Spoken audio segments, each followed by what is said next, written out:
si on veut regarder de près la composition de l'univers, il va falloir plutôt parler non pas de la composition en termes de matière de l'univers, mais de la composition en termes d'énergie. C'est ça qui va compter. Et si on regarde la densité d'énergie de l'univers, on s'aperçoit que la large majorité n'est pas de la matière, en fait. C'est ce qu'on appelle de l'énergie sombre, sur laquelle on pourrait parler aussi pendant des heures, parce que c'est une des grandes questions ouvertes de la cosmologie. Et ça représente à peu près 70% de la densité de l'énergie de l'univers. Maintenant, si on regarde les 30% restants, qui sont la matière, eh bien, il y a parmi ces 30%, 26% à peu près qui sont de la matière noire et seulement 4% qui sont notre matière ordinaire, qu'on appelle la matière baryonique. Donc, en réalité, pour ce qui est de la matière, il y a dans l'univers beaucoup plus de matière noire que de matière ordinaire. Alors, la matière noire, c'est une certaine forme de matière qui semble exister. On l'observe avec nos instruments scientifiques. On a des indices de sa présence, mais on n'arrive pas à la voir directement, d'où le nom matière noire. Elle se situerait probablement à peu près partout dans l'univers, mais en réalité, quand on essaye de comprendre un petit peu la dynamique de l'univers, la manière dont les structures se sont formées, en particulier dans l'univers, on s'aperçoit que ce qui a été dominant dans l'histoire de l'univers, c'est justement la présence de matière noire. Donc en réalité, les structures dans l'univers sont la matière noire. J'aime bien souvent faire une analogie avec un sapin de Noël.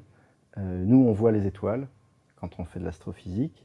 Ces étoiles, c'est un petit peu les guirlandes lumineuses d'un sapin de Noël, mais en réalité, ces étoiles, elles sont installées sur une structure qui est le sapin de Noël, et lui, c'est la matière noire en quelque sorte. Il y a beaucoup plus de matière noire dans l'univers que de matière lumineuse, et donc elle est partout, et en particulier là où on voit de la matière lumineuse. Alors ce qu'on appelle les grandes structures dans l'univers, c'est les plus grandes structures d'agglomération de matière qu'on peut distinguer dans l'univers. Et les plus grandes qu'on puisse voir, c'est justement les superamas de galaxies. On voit aussi des filaments dans lesquels la matière semble s'être accumulée par effondrement gravitationnel, autour justement des structures de matière noire. Donc les grandes structures dans l'univers, ce sont ces amas de galaxies qu'on peut observer avec des télescopes, qui eux-mêmes sont formés donc, de galaxies, de milliers de galaxies, chacune des galaxies étant formée de dizaines ou centaines de milliards d'étoiles. Mais les grandes structures, plus que vraiment les étoiles ou les systèmes stellaires, qui sont plutôt des structures à très petite échelle, pour ce qui est de la cosmologie, c'est vraiment des choses beaucoup plus grandes que ça.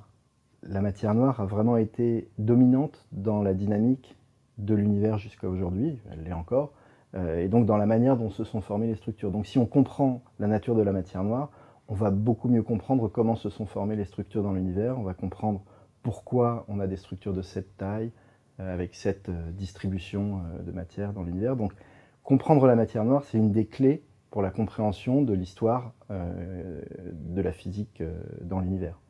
Et en réalité, c'est une des trois questions les plus fondamentales que connaît la cosmologie aujourd'hui. Qu'est-ce que la matière noire? Qu'est-ce que l'énergie sombre? Et qu'est-ce qui s'est passé dans les tout premiers instants de l'univers? On ne sait finalement pas grand-chose de la matière noire aujourd'hui. On sait que c'est de la matière et on sait qu'elle est noire. C'est-à-dire à peu près ce qu'on en savait au moment de sa découverte.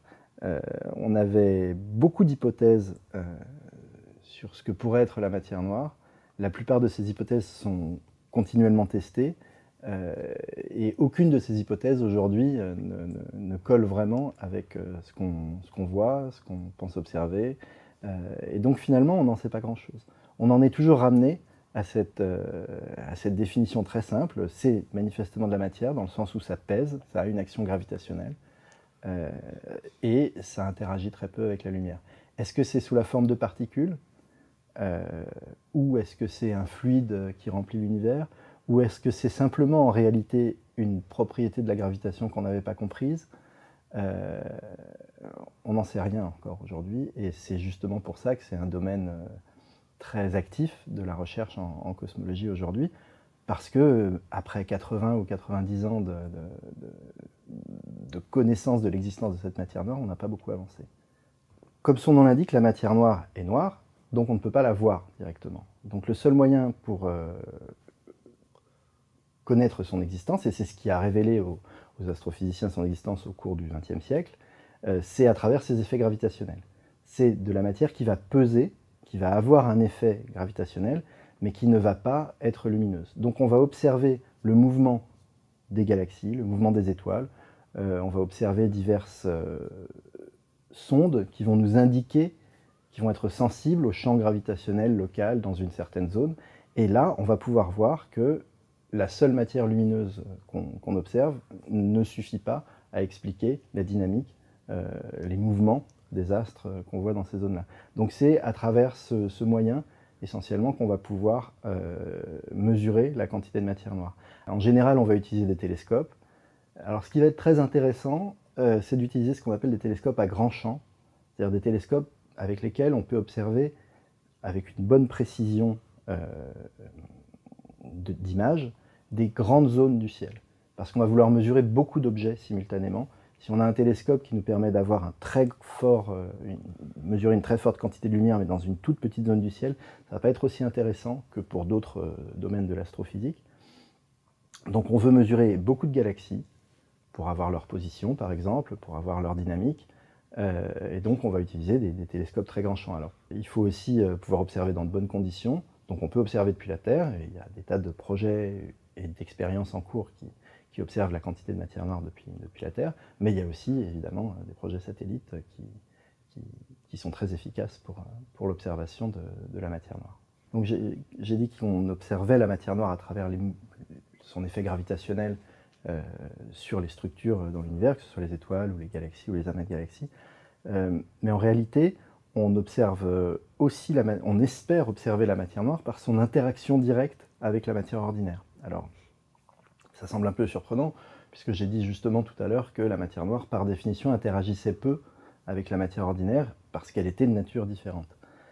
Alors, il y a quand même quelques possibilités d'interaction entre la matière noire et la matière ordinaire, qui permettent de créer des expériences dans lesquelles on va pouvoir espérer voir ces interactions.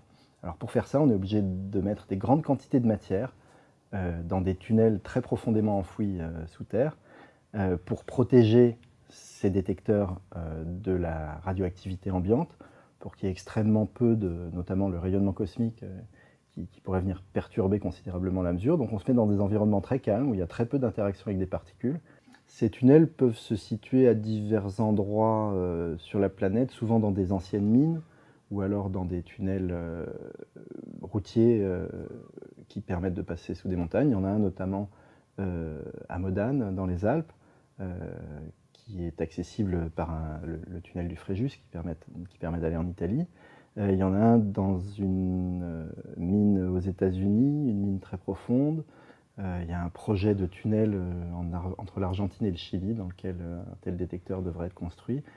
Et cette grande quantité de matière qui va être monitorée, refroidie à très basse température, va permettre de temps en temps, espère-t-on, de distinguer l'interaction entre une particule de matière noire, si toutefois elle est formée de particules, avec la matière ordinaire. C'est n'importe quelle matière en réalité, donc on va pouvoir utiliser éventuellement des cuves d'eau par exemple, et donc on va essayer de voir dans cette eau l'interaction de la matière noire, ou alors ça va être des liquides un peu différents de l'eau, comme par exemple du xénon liquide, différentes formes de gaz inertes qui sont liquides, refroidis à basse température, qui vont avoir les bonnes propriétés pour servir de détecteur. En fait, cette matière sert de détecteur, et donc il faut avoir une matière qui se prête bien à la détection, donc de l'eau, ces gaz rares liquéfiés, ou alors simplement des cristaux qu'on appelle des bolomètres, qui vont être refroidis à très basse température. Alors ça fait une vingtaine d'années que ces expériences essayent de débusquer la matière noire dans ces tunnels, avec des détecteurs toujours plus sensibles, toujours plus puissants. Malheureusement, la sensibilité de ces expériences ayant augmenté considérablement, on n'a toujours pas détecté de particules de matière noire de cette manière-là. Donc c'est un domaine qui est assez frustrant, mais qui en même temps est très prometteur. Alors un trou noir, effectivement, ça n'a pas grand-chose à voir directement avec la matière noire, même s'il peut y avoir quelques connexions. Un trou noir, en fait, c'est assez simple à comprendre. Quand on a une planète comme la nôtre, on est attiré par la masse de cette planète. Tout le matériel qui constitue la planète crée un champ gravitationnel qui va nous attirer. Donc on tombe et on est fixé à la Terre. Et si je lance un objet en l'air, il va commencer par monter, et puis au bout d'un moment, il va retomber, et il retombe à cause de l'attraction de la Terre. Alors pour pouvoir s'extraire d'une planète comme la Terre, il faut envoyer des objets à une très grande vitesse, on appelle ça la vitesse de libération, Pour la Terre, c'est quelque chose comme 11 km par seconde, donc c'est très rapide, et c'est pour ça qu'on est obligé de faire des fusées qui consomment énormément de carburant pour pouvoir se libérer de l'attraction terrestre. Maintenant, si on imagine qu'il y a beaucoup plus encore de matière qui va constituer, qu'on va accumuler dans un certain volume, eh bien, au bout d'une certaine densité de matière, la vitesse de la libération autour de cet astre va pouvoir devenir plus élevée que la vitesse de la lumière. Ça veut dire que même la lumière n'est pas capable de s'échapper d'un tel objet. Donc si on accumule énormément de matière dans un endroit, on va atteindre une limite au-delà de laquelle cet objet devient un trou noir et devient totalement séparé du reste de l'univers, dans le sens où aucune information ne peut sortir de cet objet, puisque même la lumière ne peut pas en sortir. Donc on se retrouve avec une zone de l'univers qui se retrouve déconnectée du reste, qui exerce une attraction gravitationnelle importante, puisque c'est un objet très dense, et donc c'est ça qu'on appelle un trou noir. Alors trou, parce qu'en fait, comme il exerce une attraction gravitationnelle importante, tout ce qui va passer autour va avoir tendance à être attiré et va pouvoir tomber dans le trou noir.